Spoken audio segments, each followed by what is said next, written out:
سفر کی حالت میں جو دوسری رخصت ہے جو اللہ رب العزت نے انسان کے اوپر نماز فرض کی ہے، نماز پنج گانا، اس کے اندر کچھ رعایتیں ملتی ہیں، ہم ان کا بیان کر لیتے ہیں۔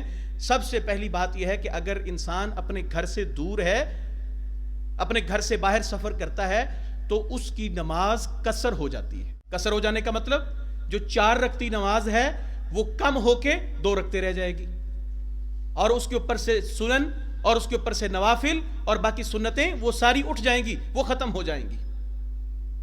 لیکن حالت سفر میں نبی صلی اللہ علیہ وسلم نے فجر کی 2 رکعتیں جو پہلے والی سنتیں ہیں ان کو سفر ہو یا حضر کسی بھی حالت میں نبی صلی اللہ علیہ وسلم نے چھوڑا نہیں ہے، لہٰذا فجر اور مغرب یہ اپنی اپنی روٹین کے اوپر وہ 4 ادا ہوں گی اور مغرب کی 3 رکعتیں ہی ادا ہوں گی، باقی ظہر، عصر اور عشاء یہ 4 رکعتی جو نمازیں ہیں یہ قصر ہو کے کم ہو کے یہ 2 رکعتیں رہ جائیں گی۔ ہمارے لیے حکم کیا ہے؟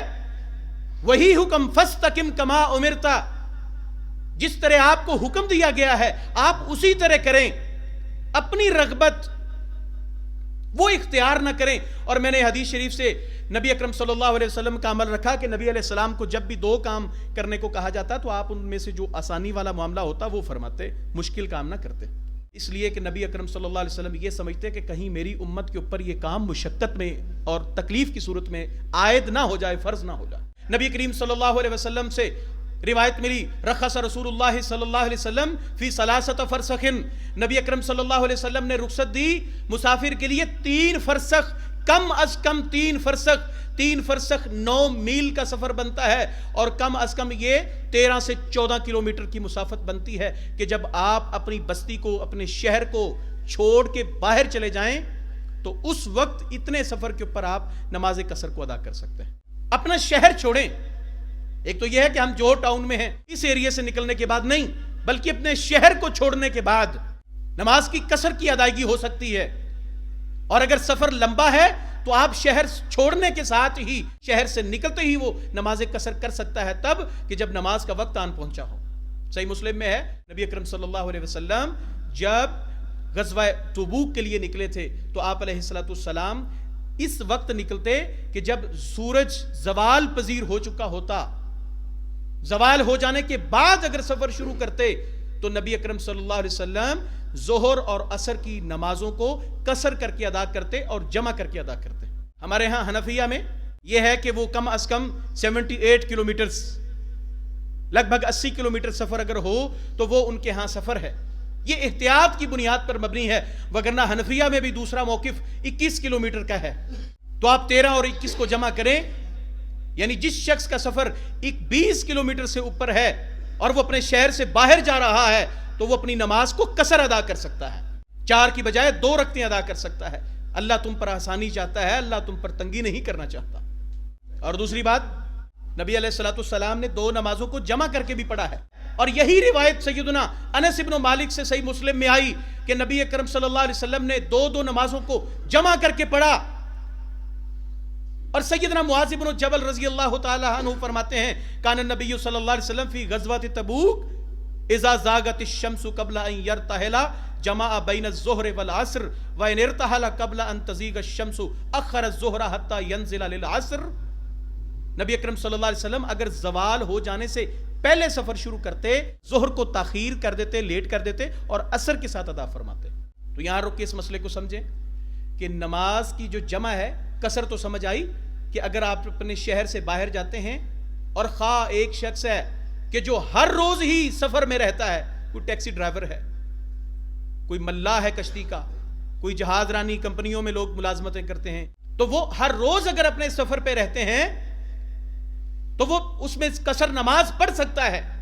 ایک شخص لاہور کا رہائشی ہے تو لاہور کے اندر آیا، وہاں اس کی یہیں پہ ڈیوٹی ہے، یہیں سے نکلنا ہے، یہیں سے واپس آنا ہے، تو جس جگہ وہ آ کے ٹھہرا یہ اس کا اپنا گھر تھا، اپنا شہر تھا، یہاں آ کے اس کی نماز پوری ہوگی، اور اگر یہاں سے باہر چلے جاتا ہے تو اس کی نماز قصر ہوگی۔ لیکن اگر کسی علاقے میں آپ کو 4 دن سے زیادہ امکان ہو اور یقین ہو کہ رکنا ہے تو پھر بھی آپ مقیم والی نماز پڑھیں گے، اور اگر آپ کسی ایسی جگہ پہ نماز ادا کرتے ہیں کہ جہاں پہ آپ کے مسجد قریب ہے، یہاں سے کوئی شخص کراچی جاتا ہے اور وہاں پہ قریب میں مسجد ہے اور جماعت کے ساتھ وہ نماز کرتا ہے، پھر تو وہ مکمل ہی نماز پڑھے گا۔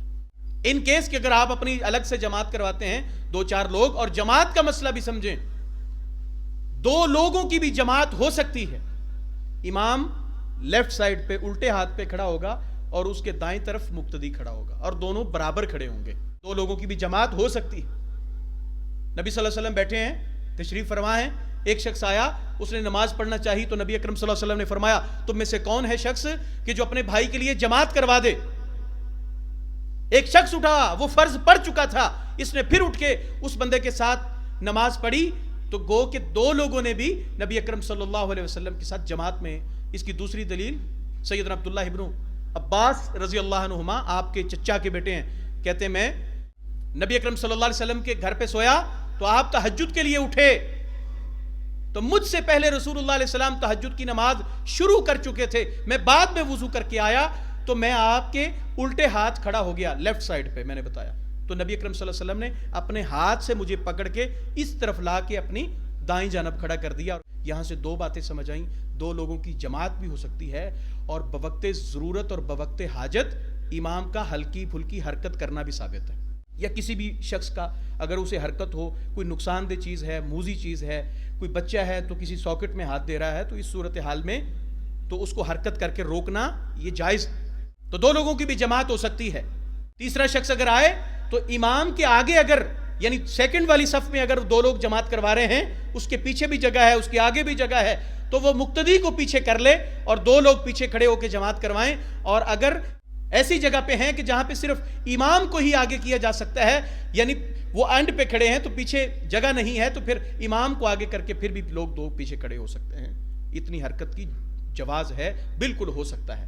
نبی اکرم صلی اللہ علیہ وسلم نے نمازوں کو جمع کر کے پڑھا. اس بات پہ آئیں، آپ نے نمازوں کو جمع کر کے پڑھا، ظہر اور عصر کو جمع کیا، مغرب اور عشاء کو بھی جمع کیا.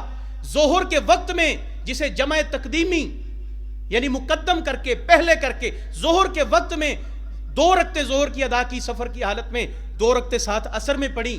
اور نبی صلی اللہ علیہ وسلم اگر سفر اس صورتحال میں شروع کرتے، زوال ابھی نہ ہوا ہوتا، تو نبی علیہ السلام پھر سفر کرتے رہتے، ظہر کو لیٹ کر کے عصر کے وقت رکتے تو 2 رکعتیں ظہر کی ادا کرتے، 2 عصر کی ادا کرتے. اسی طرح مغرب اور عشاء کا معاملہ فرماتے. اور اس کی تیسری صورتحال یہ ہو سکتی ہے، ہمارے ہاں حنفیہ کا موقف یہ ہے، وہ کہتے ہیں جی کہ جمع کرنا نمازوں کو جائز نہیں ہے، لیکن یہاں پہ یہ ہے کہ وہ کہتے ہیں کہ جمع سوری ہو جانی چاہیے. جمع سوری کیا ہوتی ہے؟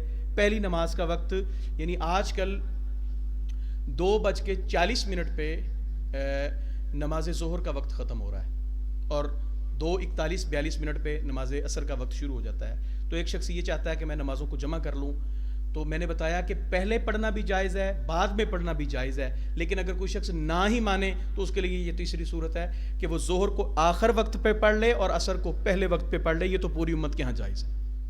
تو بھائیو، اس پہ تو لڑنے جھگڑنے کی بجائے بس ڈرائیوروں کے ساتھ یا کسی کے ساتھ تو تکار کرنے کی بجائے جو اللہ نے آپ کو رخصتیں دی ہیں ان رخصتوں سے فائدہ اٹھائیں. آپ ظہر سے پہلے، آپ 1 بجے بس ٹرمینل سے ایئرپورٹ سے نکل رہے ہیں، آپ کو پتہ 4 گھنٹے کی فلائٹ ہے یا 4 گھنٹے کی بس ڈرائیو ہے، تو آپ عصر کی نماز کو پڑھ کے بیٹھیں. آپ اپنے شہر سے نکل رہے ہیں تو پھر دونوں پوری نمازیں یعنی 4 رکعتیں ادا کریں گے. اور اگر آپ کسی ایسی جگہ پہ جا کے کھڑے ہوئے ہیں کہ جہاں پہ آپ کا سفر شروع ہو چکا تھا اور آپ اپنے شہر سے نکل چکے تھے، تو وہاں پہ آپ اپنی دونوں رکعتیں دونوں نمازوں کی ادا کر کے نمازوں کو جمع کر سکتے ہیں. پہلے وقت میں جمع کر سکتے ہیں، اینڈ والے وقت پہ جمع کر سکتے ہیں، درمیانی وقت میں جمع کر سکتے ہیں جب ایک نماز کا وقت ختم ہو رہا ہو، اگلی کا شروع ہو رہا ہو.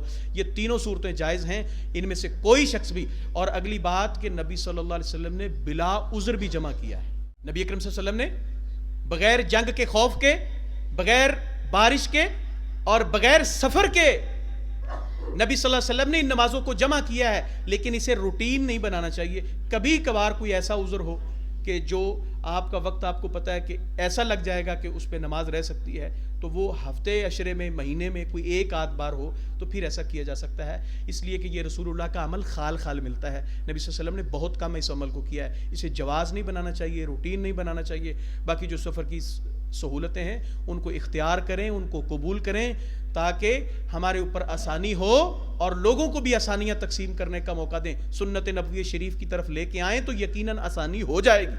ایک شخص کی نماز جو رہنی ہے، اگر آپ اسے فتویٰ دیتے ہیں کہ آپ کی نماز جمع نہیں ہو سکتی ہے، تو وہ بعد میں مغرب کے بعد جو اثر پڑے گا تو اس سے پہلے یہ ہے کہ آپ اسے جمع کا فتویٰ دے کے جمع سوری کا فتویٰ دے دیں، جمع مقدم کا دے دیں، جمع مؤخر کا دے دیں، تو لوگوں کی آسانی پیدا کریں۔ اللہ یہی چاہتا ہے، ما یرید اللہ لیجعل علیکم من حرج، اللہ تمہارے اوپر تنگی نہیں چاہتا، آسانی چاہتا ہے، لیکن تمہیں پاک بھی کرنا چاہتا ہے۔ اللہ ہم سب کو سنت نبوی شریف کے اوپر عمل کرنے کی توفیق عطا فرمائے۔ سبحان ربک رب العزت عما یصفون وسلام علی المرسلین والحمد للہ رب العالمین۔